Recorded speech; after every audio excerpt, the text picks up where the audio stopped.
I'm Joanne Price, Legislative District Chair, 42nd District. And I'm Jennifer Fader, the Legislative District Chair for the 41st District in Virginia. Yes. And the Legislative District Committee, LDC, is really nothing more than the nominating process that a party chooses to nominate their candidates for office. Yes. So we were in favor of a mass meeting style nomination process. That's what we really wanted. And there are some key reasons why we wanted the mass meeting to happen. The first reason is because we wanted total transparency in the process. If you were like us, you watched the 2020 election and you were concerned with a few things that you saw in that process. And so we really wanted total transparency. We wanted election integrity, which is the second reason.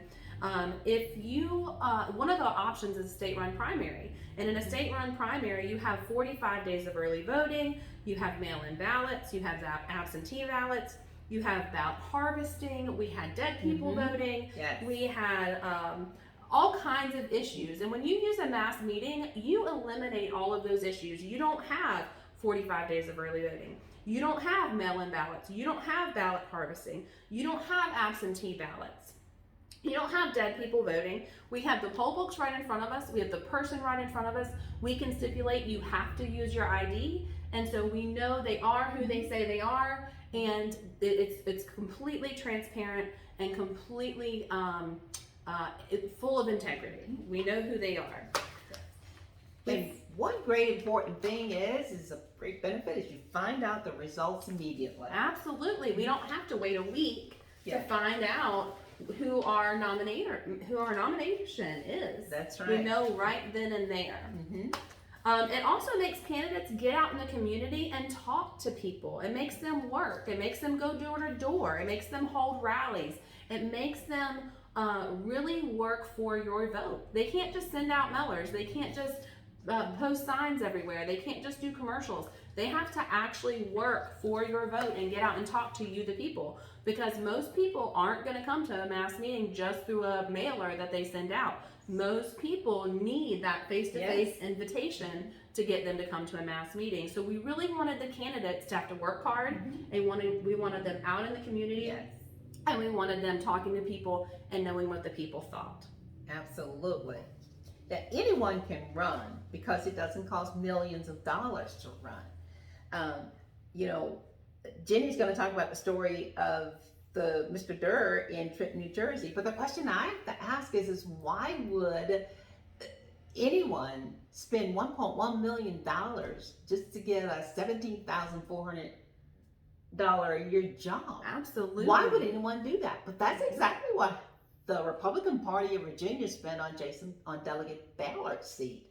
So there has to be in just 2 years. Yeah. So we have to ask ourselves, what's really going on here? So the key here is we really want your average American to be able to run for office. We want your average Joe. If he's a farmer, he wants to run, he should be able to run. If a teacher wants to run for office, she or he should be able to run. We want the people represented by the people. Right now, if you look at our House, if you look at our Senate, it's mostly lawyers and mostly attorneys. There's nothing wrong with that. There should be a few there, but it shouldn't be all attorneys. And so we really wanted a process that would allow the little guy, to run and win with very little money. And the most important thing is the process was available to us. Absolutely. I found it in the state party plan. Absolutely, yes. And so one of the stories that I love is out of Trenton, New Jersey, and Edward Durr spent only $153 and he won his seat. A Senate seat. A Senate seat, yeah, with $153. And that's what we wanted here. We wanted an open door for, he's a truck driver, for a truck driver to run and win should they see fit. And they be called to, we believe that God can use anybody. And so we don't need to be closing the door and locking people out of our elections. Yes. We want the people represented by the people. So that's reason number 4. And number 5, it gives the power of the election process back to the people. Yes. That's what a mass meeting is. Mass meeting means the masses of people Yes. get to come and they get to vote. They get to vote on the process. They get to vote on the nomination. They get to vote on the committees. They get to vote on everything. They are hands-on in the process. Yes. The people get to do it. And that's what we wanted. We wanted engagement of the people because we believe in grassroots. Yes, absolutely. So you're probably wondering why we made this video. We got involved because of a lot of these reasons and lots of other reasons. We felt God called us to get involved. And I was the 41st district chair. She was the 42nd district chair, LDC chair. And we saw a lot of problems, a lot of issues. And we said, you know what? We've been quiet. We've been doing all of this with integrity. And we've got to show the people what's going on. We've got to tell the people what's going on. So we're going to take a minute and we're going to go through both districts and what happened in those districts so that we can expose to the people who are not involved, who were not present at those meetings, and have not seen firsthand what's been going on. We want you to know. Absolutely. Because what does the Bible say? People perish for a lack of knowledge. So we want to expose the truth and we want to give you the knowledge that you need. Yes. So I'm going to start first with the 41st district because that race has already happened. It was between Lowell Bowman and Chris Obenchain. And they really wanted a state-run primary from the beginning. Yeah. The Chris Obenchain group and the people that were behind him, which were really the establishment party in Virginia, the RPV, the Young Administration, all of these people who are already established, didn't really want a new person coming in, and they really wanted the state-run primary. And I believe that was because the Obenchain name is very popular in politics. And so a state-run primary really tends to favor that name. So it really gave them an advantage, the state-run primary. So they really fought us for that and kind of caused a stink and really fought for that state-run primary. But we did not want that because, not because we were favoring Lowell Bowman or Chris Obenchain, we really tried to stay completely neutral and not have an opinion at all. I think as time went on, we started to have an opinion because we saw the animosity toward the process. And we started to wonder why. If all of this is done so much with integrity, then why is there an issue with the process? So anyway, they wanted a state-run primary, which meant that mail-in ballots, 45 days early voting, same-day registration, no ID, ballot harvesting, all the things we don't like, they would be able to do. They also wanted that name recognition. Chris Obenchain's campaign requested to change the date of the mass meeting from the Saturday date to the Thursday date. We really wanted it on a Saturday. It just tends to work better for most people. We felt there would be more of a turnout. It would be more convenient for people. They wouldn't have to take off work, all of those things. And the Obenchain campaign came into the LDC meeting, and I don't remember their reasoning. I don't even know if they gave us reasoning. Do you remember? Chris did say, well, I want to change it because it's the earliest possible date. Well, May 4th was the beginning of primary season. And so he used that, but he originally requested the May 6th date until he got a new campaign manager. And then all of a sudden the date went back to Thursday, a weekday, and it's evening. Yes. So I just want to make that clear because there was a lot of rumors going around that we picked that Thursday and we wanted that Thursday. We didn't. We really kind of fought for the Saturday, but it was one of those things that, you know, we got the mass meeting and we wanted to at least hear other people's opinions and allow other people to speak. And so we thought, okay, we can manage that Thursday request. It's not so horrible that we can't do that. So we wanted to kind of compromise on things that we felt we could compromise on. Absolutely. But the problem with this is we had people coming here very angry that it was on a Thursday that had talked to Chris and who they were blaming us. Absolutely. They were blaming us for that Thursday date, and that wasn't our choice. So I just want to make that really clear. The third thing, I'm actually going to let you handle this one because you dealt with this phone call. So can you tell us about that? And as soon as I filed for the mass meeting option for nomination, I received a phone call from the Lieutenant Governor representing the Youngkin administration, and she requested that we not do it, expressing that they prefer a state-run party primary. So not only did I receive a phone call from the Lieutenant Governor, but I received phone calls from our chairman of the Republican Party in Virginia Virginia, General. several calls asking me not to do the mass meeting. And just a lot of pressure, not only from that, but from other elected officials, from the sheriff, other elected officials locally. Don't do it. Do a state-run party run. And it got to be where there was a lot of animosity among people who were being contacted by the Obenshain campaign.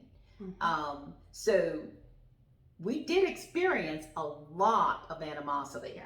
For this. A lot of pushback. One of the things that they also did was the Roanoke Times wrote an article stating that the GOP leadership of Montgomery County endorsed Chris Obenshain, and that was a problem because it violated the state party plan, Article 7, Section 1. And I'm going to let Joanne read that section to you really quickly. Now, the section specifically is headed endorsement of candidates. It says an official committee shall not endorse nor contribute to, from its funds, any candidate who is running for a Republican nomination for public office, unless that candidate is unopposed for that nomination. Nothing in this section shall be construed to prevent an official committee from endorsing a candidate running for public office where there will be no Republican nominee, nor prevent a member or officer of an official committee as an individual from endorsing a candidate in a contested nomination. So it clearly says that no official committee, including the Republican Committee of Virginia, Republican Party of Virginia, to endorse a candidate. Yes. And yet, we had elected officials endorse in a primary a specific candidate, Chris Obenshain. Yes, absolutely. In And I Roanoke really want Times. to ask you a question. Do you want to be able to choose the best person for the job? Now, I'm not saying Chris is the best person or Lowell is the best person. That's not what this video is about. This video is about exposing what is happening in our process and making sure that the election process is fair and that it is one that the American people believe in, which is that anybody can run for office and everybody has the right to, if they feel called, lead the people and vote for the people. Absolutely. And to cause change to happen in this country. We need it desperately.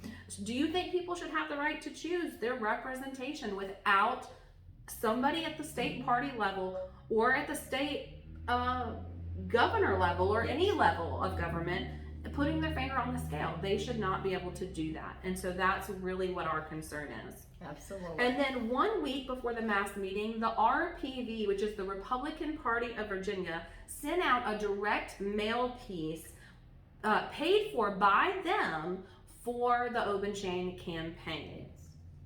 This is unacceptable clearly by the state party plan. Absolutely. And when we talked about this, it was clear. There was a conversation about it at the convention, correct? Yes, I raised that up to the state central convention committee, and they actually voted unanimously that this was absolutely wrong. And they should against not the have chair, done this. And they should not have done it. Yep, absolutely. Absolutely. So as you can see, there was a lot of confusion in this.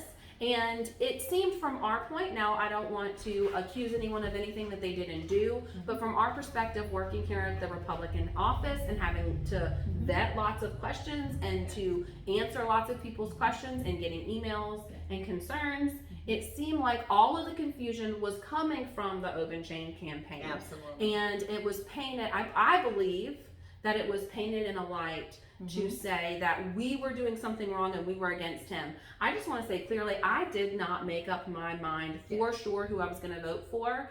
until the day of the mass meeting. And I prayed all the way up into it because I had concerns with a few things. And I did not want to make up my decision until the very last minute. And so I was not against Chris. I was not for Lowell. I was not for Lowell, and I was not against Chris.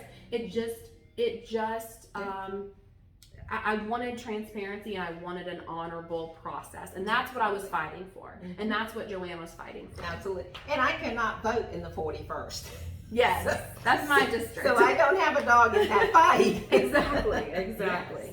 Yes. So that kind of summarizes some of the things that we dealt with in the 41st district that we were not happy with and was really frustrating. We would like to go ahead and share some things, so I'm going to pass it over to Joanne so she can share the 42nd. Absolutely. Thank you, Jenny. Now, the 42nd district, first of all, the chairs from the other 3 counties were very uncooperative, very opposed to the mass meeting from the beginning, and combative from the start. They adamantly wanted a state party run. And as a matter of fact, when Eddie and I, who was chair of the Pulaski and I'm chair of the Montgomery, the combined, we had the weighted vote. So we voted for the mass meeting. They absolutely, the chair of the Radford committee flipped his chair up against the table. He was pretty furious. He was furious about it. Okay, so and then next, Jason has come out with many endorsements during the primary. The incumbent has come out with many endorsements, and he's used outside money to the tune of about $1.1 million. And you have to ask yourself, where does this money come from? Yes. And it is outside of our local community. So do we want people from Northern Virginia, money from Northern Virginia or other places coming in and influencing our local elections? Or do we want to be able to be the one to decide who is going to represent us? Some other things that has happened as a result of our voting for the mass meeting is that the opponent running against the incumbent Jason Ballard is Jody Piles. Now Jody Piles has every right to run, but they are covering up Jody's signs in Dublin. And there are photographs on his Facebook page that shows you how they're covering up Jody's signs. The Radford chair also told Jody that if he ran, that they would expose some dirt on him, that they had a dossier on him, and that they would dig it up and sling it at him if he ran. So he was threatened. And I have to say, go back 2 years ago when Jason first ran, Jody actually tried to run against him, but he was cheated out of that because of the dates. Now the They changed the deadline on him, right? Yeah, they changed the date deadline and didn't tell him. Yeah, because he the met party the first sets the date. He met the first deadline, and then when he turned the paperwork in, they said, "Oh, we're sorry, we didn't tell you, but the deadline date has has changed." Yes. Yes. So, also, as you can see, there's lots of shenanigans going on to elect certain people that the elitists want in there, and to keep out any people who are grassroots, absolutely, who for whatever reason they don't want them in there. Yes. I personally believe, and I'm getting a little ahead of myself. That's fine. But I personally believe it's because they want yes people. They want people that are puppets that they can pull their strings, tell them how to vote, what to do, what to say, and they'll do it. And so I think anybody who may rock the boat a little bit, they don't want them in there at all. They want establishment people who are just going to vote how they want them to vote. And I'm going to piggyback on that. This is jumping ahead a little bit too. But one of the reasons why they want certain people in there, not only because they're establishment people, but because they want to build seniority. Term limits is a huge thing, but they don't want term limits. Okay, they want to build seniority and get entrenched. And so that is difficult. As a matter of fact, there is something in the Republican Party that I've learned that you don't run against an incumbent. You don't primary someone that's already in office. And so now, this isn't a law. It's not. But this isn't the law. It's actually the opposite. It's set up so that you can do that. However, the Republican Party, that seems to be kind of part of the underwritten rules of the good old boys club. You don't run against another Republican. Yes. Okay, so those are some things that we are learning, and I think those are some things that are beneficial for people in the community to know. Absolutely. So back onto the 41st district and some things that they did that were kind of shoddy. What do you think? In our district, okay, Mhm. one of the things is that they got rid of, through a meeting, the chair of the Pulaski Party. And they got rid of the chair of the Pulaski Party just in time to vote themselves in and take over the mass meeting. Yes. Yes. And that happened the night before we were having our training meeting for all of our election officials. This wasn't even an LDC meeting. No. So I want to say we asked them back in January that by the end of January they would have a list of people who were on the committees for the mass meeting and who were helping out for the mass meeting, that they would provide those to us. We never heard back one single person. So it's clear to me that this was a plan from the very beginning to oust either you or Eddie. Yes. And I personally feel there's been 3 people that have been causing a stink at our meetings. Yes. And I believe those people were plants Yes. to see if they could cause some fraction within our party and get you out. Once they realized they did not have the 2/3 votes in Montgomery County, they went to Pulaski County and they did some things there that were definitely not quite. And you know, not on the up and up for sure. Absolutely. Now I'm going to give you some numbers here. Now we got this information from an informant. In Pulaski County. Yes. In Pulaski, they called a meeting, and in that meeting, they had a total of 47 members voted against Eddie, and 5 members for.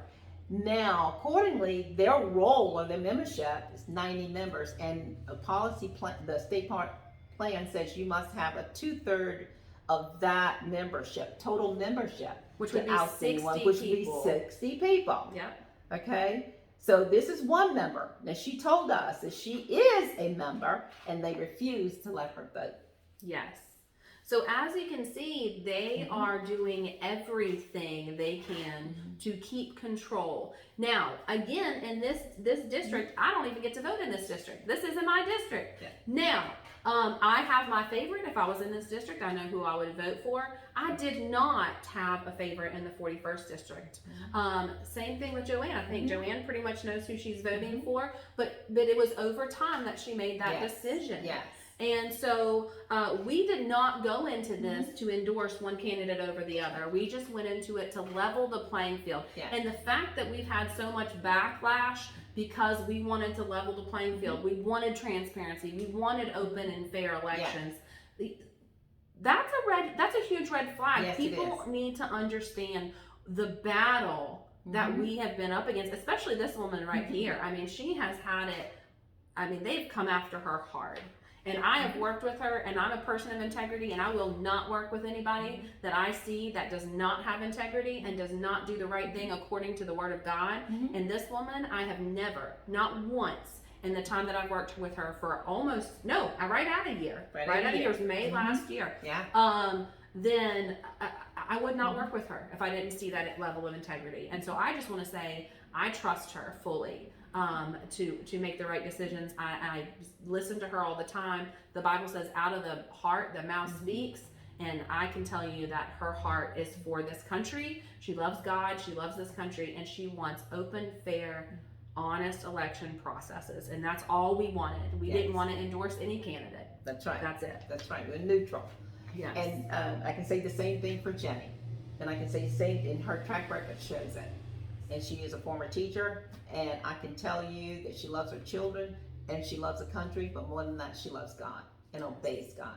And I only ran for chair is because God told me, and He said, "Run and you win," and that's exactly what happened. Yes. So I want to say this about Eddie really quick. Eddie, I want to make this distinction really clear. Eddie was with us with the mass meeting. He agreed with the mass meeting. He agreed with the purpose of the mass meeting. He felt pretty strongly that this was the way to go.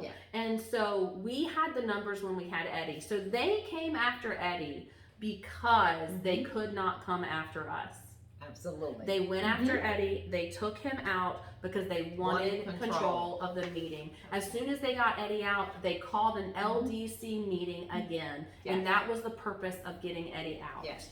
And they put in all of their people. They said even the volunteers who had worked the 41st meeting could not work the second. They were volunteers. That They wasn't knew part the of the process. rules. We had already met, established the rules, established these committees, established all these things, and they changed everything. What are we out? 10 days? Yes. 10 days to the mass meeting? Even, Changed everything. and even changed the database that we're going to be using. We used the GOP database before, and what had online connection, so we were an integrated process. Going with the straight Board of Elections, they even changed everything, and it was just a matter of control. Now you have to ask yourself. And this is proof of it. Yes. The fact that Chip rewrote the rules and would not even let us use the state issued statement of intent. He is rewriting the statement of intent. Yes.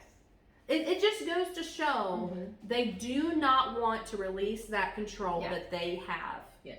It doesn't matter what the people want. It matters what they want. Yes. And the internal processes is what they want to control so that they can control the outcome. Yes, absolutely. Absolutely. Yeah, and that's why they've actually voted against the mass meeting. That's right. After this year, mass meeting is gone. Yes. And the reason they're doing this is because it's much easier. I don't want to use the word cheat, but that's what the word I want to use. Yes. But it's much easier to manipulate and Yes. control an election when you're using the state-run plan. Absolutely. Okay? You can control the information. You can control what gets out. It's a lot easier, and it's a lot more of a manipulative game than it is the truth and the reality of the situation. Absolutely. So, Joanne, do you mind to share that Roanoke article? Because that kind of summarizes some of the things that we went through with the 41st and 42nd. Actually, it was ironic. No, it was God. The last night, my husband read me an article when I came home from the meeting. And the article says, Republican candidates denounce Youngkin's primary endorsements. And I'm going to read just 2 paragraphs real quick. It says, Governor Glenn Youngkin is aiming at Democrats in legislative elections, but hitting Republican candidates in contested GOP Senate primaries, and some of them are firing back. Last week, Youngkin endorsed 19 Republican candidates for seats in the Senate and House of Delegates, including 6 in primary fights against fellow Republicans. That is in direct violation with Article 7, Section 1. Yes. Direct violation. Not only that, but there was a lawsuit recently against Youngkin. We didn't mention that. Yeah. Can you tell us about that, Yes. that lawsuit that he lost? Yes, that was, I believe it was the 6th District, where one method of nomination was selected, but Youngkin went to the Board of Elections and had it changed. And they filed a lawsuit and they won. Yes, because it was against Against the state the party state plan. party plan. Yes.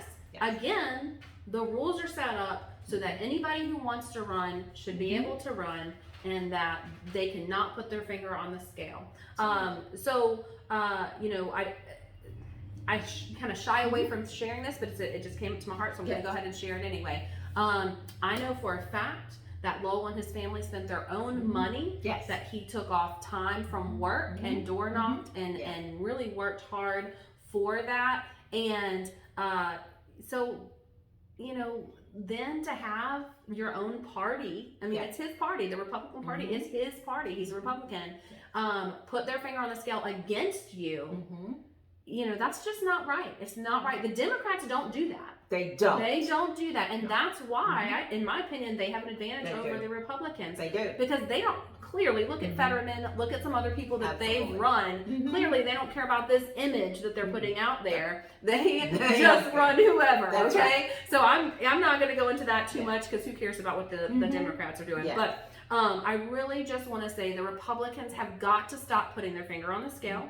They've got to stop influencing the elections and not letting the people have a voice. We, the people, have got to get Yes. angry now Mhm. while we still have the authority, because all these laws are being changed, like Yeah. getting away with the mass meeting, Mhm. allowing all these votes. Mhm. We have these things that we know, this open border situation, they're moving toward allowing illegal immigrants to vote. So that, We have got to stand up now, because pretty soon we are not going to have a voice. So this is the time. This is the time to act, and that's why we feel so Absolutely. strongly that we have got to do this now, and we've got to expose this, and we've Absolutely. got to tell people what's going on. and another thing, we have got to stop buying the lie that if you don't vote for a Republican, that's going to allow the Democrat to win and it's your fault. They keep saying, elect us, give us the Senate, give us the House.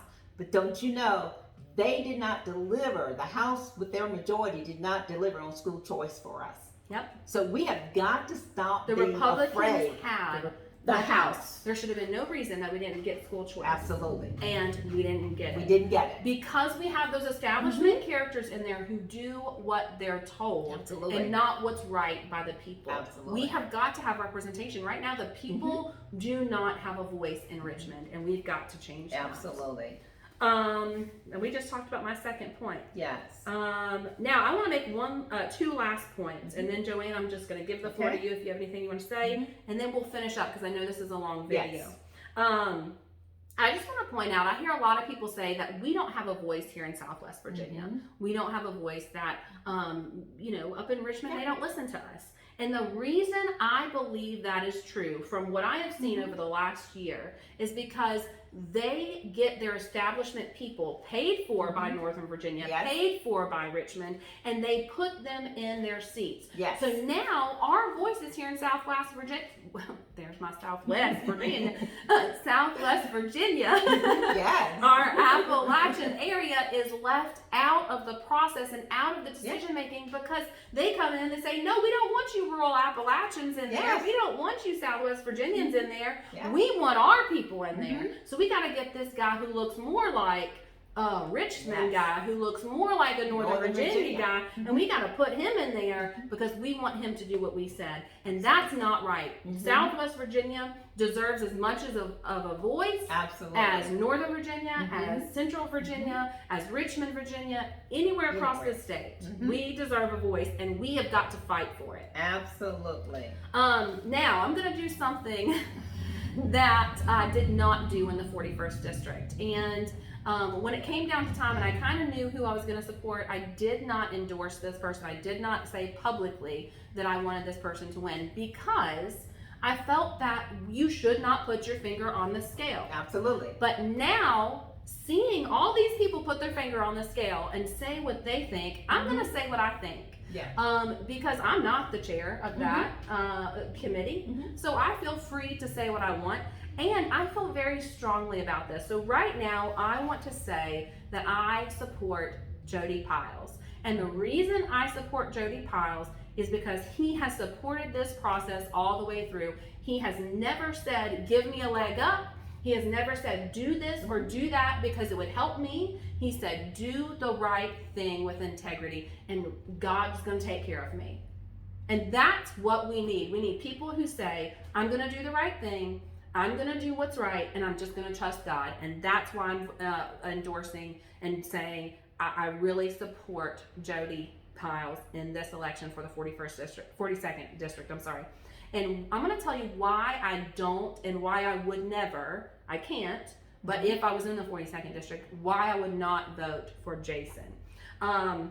Back when the facial recognition stuff came out and he voted for facial recognition to be used against the people, I reached out to him and said, why did you do this? Why did you vote for this? And he said, oh no, it's not as bad as you think. I'll tell you the truth. I'll call you, send me a message. So I sent him a message with my phone number. He never responded.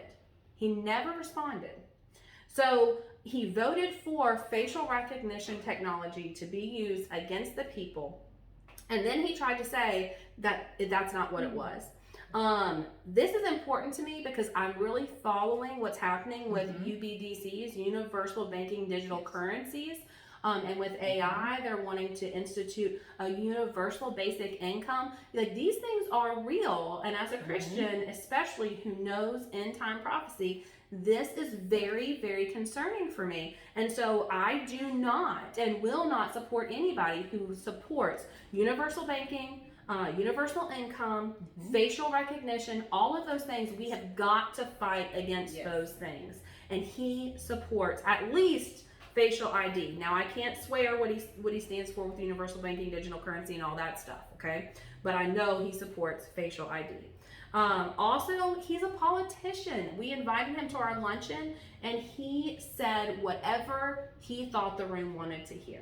And I know that because he did not support school choice at first. We had to really lobby. I was working with a lobbying organization. I won't say who they are, but they had to really lobby to get his vote for school choice. And it never made it to the House floor, so we never voted one way or the other. But at our luncheon, he said he was the only candidate to pass school choice. Now, let me tell you what he did get passed through, help get passed through, which was that kids could choose any school that they wanted to outside of their district. They didn't have to stay in their district lines. That is not true school choice, because every single district in Virginia, with the exception of 2, voted in model policies for transgender students. So that pretty much every county in Virginia is following the same rules, the same guidelines for Christian parents who don't want their children in these schools. That doesn't help them at all. That doesn't help them a bit. And so it wasn't true school choice, but he knew it's what the people wanted to hear. And so he said that he championed school choice, which was not true. And we need somebody who's going to speak the truth, even when it's hard. Even if they've messed up, they need to say, I messed up, I shouldn't have done that, but I'm going to fix it with this bill, or I'm going to fix it by undoing this bill. You need to make it right, not just keep digging your hole deeper to try to save face and get elected again. And that is my big issue. He's focused on re-election and not focused on doing what's right and being for we, the people. So I really like Jody. I think he's a good change, and we need it. Absolutely. So, the people that have been put up there, Southwest Virginia, are backed by money and people in the party, the Republican Party. So Southwest Virginians, I have one question to ask you. Is it time for you to take back your local elections and start electing your people to go and represent you in Richmond? Absolutely. And that's what we've been fighting for, and that's what we need you to fight for. We need you to come out to the mass meeting on June 3rd. June 3rd. Then you got to be there before 12:30, between 10 and 12:30, and you need to sign up, and you need to listen to both candidates with your heart and see who you think is the best man and vote for them, and send a strong signal to these people in Richmond that they cannot keep controlling us. Thank you. Thank you. All right. Pray about it and see what God says to you. Amen.